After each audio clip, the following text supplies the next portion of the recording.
Cher gouverneur, chers amis, bonjour. Euh, je vais donc vous parler d'une action Covid-19. Nous revenons sur un sujet dont a parlé Monsieur le ministre Douste Blazy tout à l'heure. Bref, en 5 minutes, je vais vous rappeler une action qui a été donc menée pendant le gouvernorat de Jean-Luc. Donc, en fait, un petit peu de géographie parce que, en réalité, si tout le monde connaît bien où se trouve le Liban, je pense qu'un certain nombre d'entre vous et d'entre nous connaissent moins bien la situation géographique de la Moldavie. Donc, la Moldavie, comme vous le voyez ici sur cette carte, est enchâssée entre la Roumanie et l'Ukraine. Donc, c'est une petite république indépendante depuis 1996 et qui a rejoint l'Organisation internationale de la francophonie à cette date et qui a donc voulu montrer son appartenance plus à l'Europe qu'au bloc soviétique. Donc, je rappelle que l'objectif de l'action était donc de faire face à la pandémie de Covid-19 en Moldavie. Il s'agissait de trouver une façon de protéger et de former de façon accélérée le personnel soignant et également de fournir des équipements pour soins de réanimation destinés à 7 hôpitaux.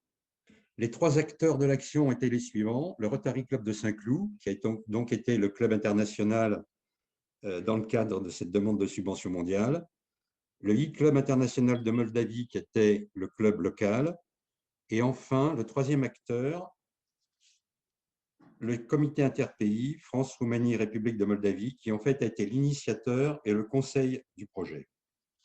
Il faut donc se rappeler en fait le contexte. Cela se passait fin juin, c'était pratiquement la fin de la première vague de la pandémie en ce qui nous concerne, mais le Rotary international insistait énormément sur les actions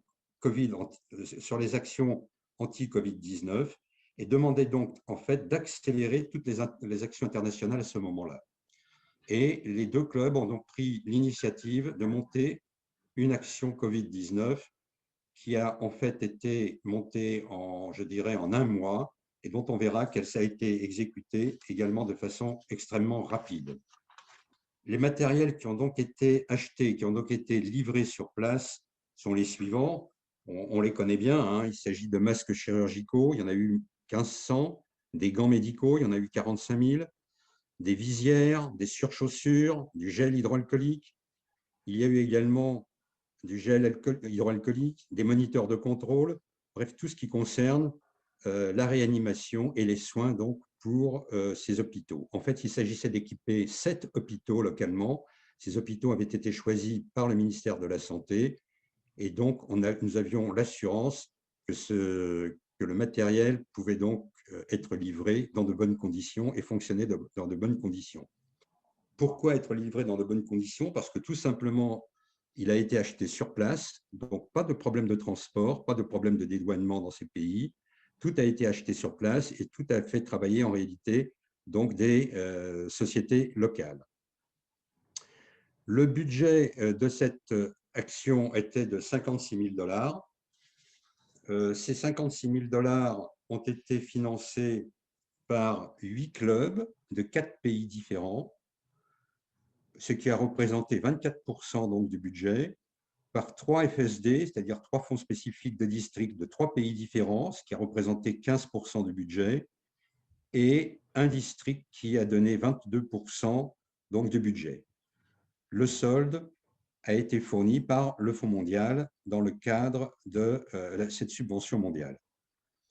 En ce qui concerne la communication de l'action, elle a été relayée essentiellement sur YouTube et Facebook.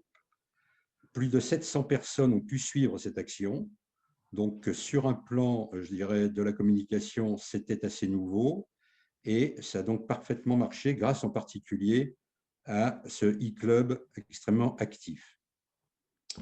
Je voudrais dire que les fonds ont été disponibles à partir du mois d'août.